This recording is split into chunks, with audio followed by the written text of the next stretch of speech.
Bonjour à tous et bienvenue dans cette nouvelle vidéo. J'espère que vous allez bien. Nous allons voir ensemble le regard de la belle Mystique. La vidéo est en temps réel pour mieux comprendre. Alors c'est parti. Donc dans un premier temps, ce que je vais faire, c'est que je vais regarder la photo de mon modèle. Donc il est essentiel, avant de passer au coloriage, c'est d'avoir une idée des couleurs que nous allons poser.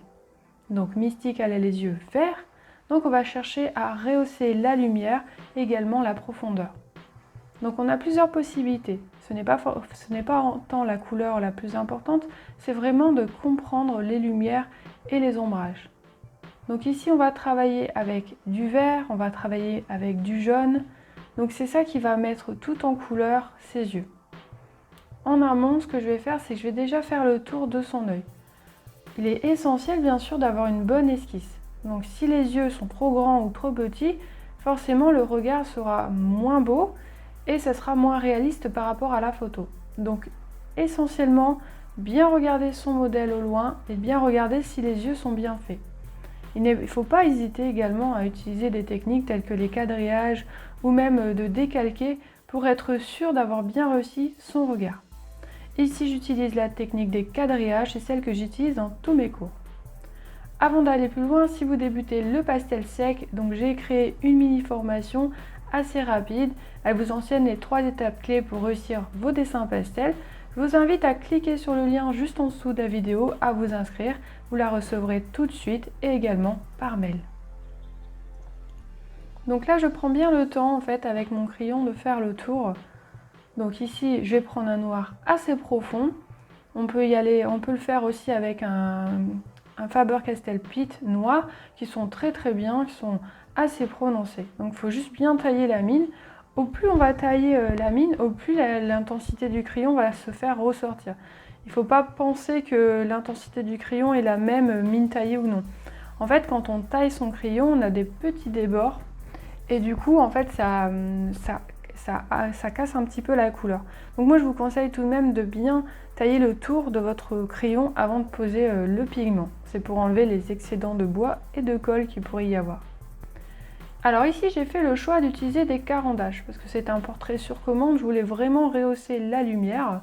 Donc j'ai fait le choix d'utiliser des carandages. On peut utiliser aussi d'autres couleurs. Alors les Carbotello sont très bien pour les lumières. Ils ont des magnifiques couleurs. Donc moi, je vous les recommande. C'est bien de mixer un petit peu des deux. Moi, j'aime bien utiliser un peu de Faber-Castell, un peu de Carbotello et de temps en temps quelques carandages vraiment pour rehausser les couleurs, les lumières, etc. Mais généralement, les carandages, je les utilise pas en sous-couche. Par contre, pour les yeux, c'est vrai qu'ils ont des couleurs qui font vraiment ressortir. Donc ici, j'ai choisi un vert que j'aime bien un petit peu appeler un vert d'eau. C'est un vert assez fort, on a une belle lumière. Donc comme je vous disais en début de vidéo, autour de son iris, on va mettre un vert foncé. Donc ça va nous servir d'obscurité. Et tout autour, au niveau des extérieurs de l'œil, on va utiliser plutôt une couleur assez claire. Donc ici, je vais prendre un vert d'eau qui va rapporter beaucoup de lumière. Donc ensuite, on va estomper légèrement, ça permettra de bien fondre le pigment et pour que celui-ci soit bien accroché pour la feuille, mais également pour créer un effet tout doux. Ensuite, avec nos crayons, ce qu'on va faire, c'est qu'on va venir les reposer couche par couche, l'une au-dessus de l'autre. Donc ici, on va prendre un peu de vert clair et ensuite du vert foncé. Donc ici, c'est un petit regard, c'est des petits yeux, donc il va falloir en fait minimiser les coups de crayon. Ça va aller beaucoup plus vite qu'un regard qui sera, par exemple, qui sera fixé sur son œil en fait. Donc ici, on voit le regard au loin, il n'est pas obligé de le travailler fortement. Il faut juste bien faire ressortir ses lumières et ses obscurités. Si peindre des portraits animaliers vous intéresse, j'ai créé une formation spécialement dédiée là-dessus, ça s'appelle Maîtriser le portrait animalier. Donc c'est une formation complète qui vous apprendra en finalité à créer 3 portraits, un chien, un chat, un cheval, mais on voit également les yeux, le nez, la truffe, les oreilles, pour vraiment à la finalité maîtriser le portrait animalier. Si ça vous intéresse, je vous invite à aller sur mon site celinevasseur.com ou m'envoyer un mail, je vous enverrai le lien directement sur art@celinevasseur.com. Donc ensuite, je vais prendre bien mon temps. Donc essentiellement, il est bien de se reculer un petit peu pour regarder justement ce qu'on fait. Ici sur la vidéo, on voit un zoom assez prononcé sur l'œil, donc il faut bien se reculer un petit peu par rapport à son modèle. Selon les yeux de notre chat, les couleurs ne seront pas les mêmes. Le mouvement du crayon peut être différent également. Les yeux du chat, les yeux du chien, les yeux des chevaux ne sont pas du tout les mêmes. Les techniques sont différentes et c'est ça qui est essentiel à comprendre.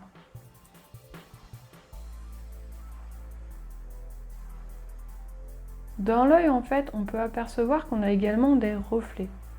Selon la grandeur de celle-ci, ça se verra mieux ou non. Ça se voit généralement mieux sur les portraits des chiens. Donc on a un petit reflet qui va donner le côté vivant et le côté réaliste à notre œil. On va rajouter quelques couleurs, que ce soit du blanc, que ce soit du bleu. Le bleu, ça nous rappelle en fait le côté du ciel. Donc c'est la lumière naturelle quand l'animal ou même nous, dans notre regard, on a du bleu, quand on est sur les extérieurs. Et le blanc, c'est vraiment pour apporter encore plus de lumière.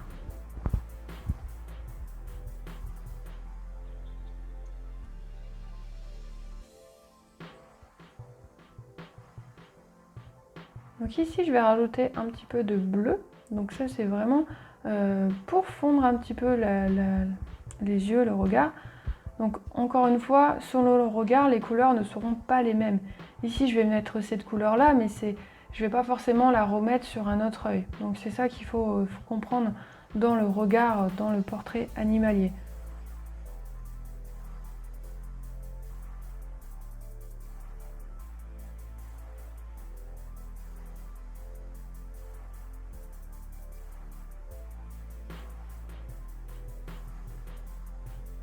Donc pour avoir plus de précision, surtout sur des petites surfaces comme ça, je recommande vraiment de dessiner avec des crayons très bien taillés. Ça rapportera de la précision, ça sera plus joli à regarder. On a un petit peu peur au début de tailler ces crayons, mais faut pas oublier que certaines couleurs vont être utilisées beaucoup moins. Les couleurs comme là, des couleurs des yeux verts assez fortes, on va les utiliser beaucoup moins, donc autant tailler ces crayons. De toute façon, ça va mettre des années avant de vraiment les utiliser à 100%. J'ai commencé le pastel il y a 3 ans, j'ai des crayons qui sont même pas aux 3/4. Donc c'est des couleurs qu'on va utiliser un peu moins souvent. Il y a d'autres couleurs comme le blanc, le crème, etc. C'est des couleurs qu'on va réutiliser, donc c'est vrai qu'on a un peu plus peur de les tailler. Mais au fil du temps, on se rend compte que ces couleurs-là sont essentielles et que quand on taille, en fait, on gagne du temps et on apporte de la finesse à notre dessin. Donc bien sûr, il y a des étapes, il y a des étapes de sous-couche, etc. Si vous voulez voir le processus complet d'un portrait, je vous invite à regarder d'autres vidéos sur la chaîne. Donc il y a de nombreuses vidéos, donc celle-ci pourrait vous plaire.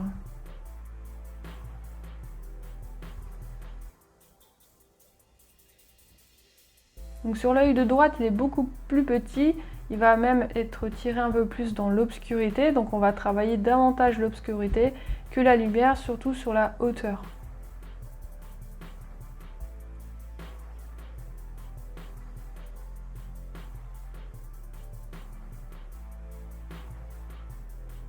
N'oublions pas qu'après tout, le regard est la zone la plus importante de notre portrait animalier. Donc c'est vraiment important de prendre son temps.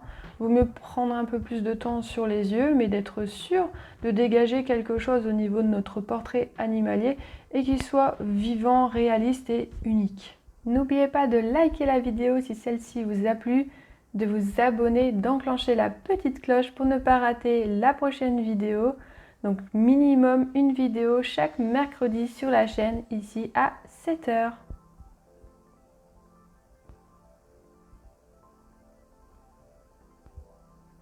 Donc n'oublions pas les derniers petits détails de l'œil. On se recule, on regarde s'il faut rajouter une petite pointe de blanc, etc. Les tours des yeux pour remonter un petit peu les lumières, pour les faire ressortir davantage. Attention de ne pas mettre trop de noir sur le tour. Donc il y a des petites doses à faire, on se recule, on réajuste, etc. Mais il y a un moment, il va falloir arrêter de trop manipuler au risque de gâcher son portrait, son regard. Donc on prend son temps, le maître mot, on se détend et on apprécie le moment.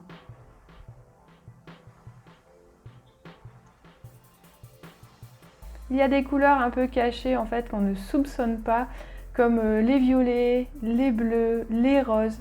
Donc c'est vraiment des couleurs qu'on ne soupçonne pas et qu'on peut rajouter qui vont améliorer justement la lumière. Donc quand on prend le temps de regarder nos amis à quatre pattes en extérieur, on peut voir qu'il y a des magnifiques reflets, généralement qui sont bleus, qui sont roses et qui sont violets. Donc en tout cas, j'espère que cette vidéo vous a plu. C'est avec grand plaisir que je vous la partage pour vous permettre de progresser. N'oubliez pas, si vous débutez ou vous êtes intéressé par des cours, je vous invite à aller sur le site celinevasseur.com. Vous y trouverez forcément votre bonheur. Donc je vous fais de gros bisous. Je vous dis à très bientôt pour une prochaine vidéo et bon pastel!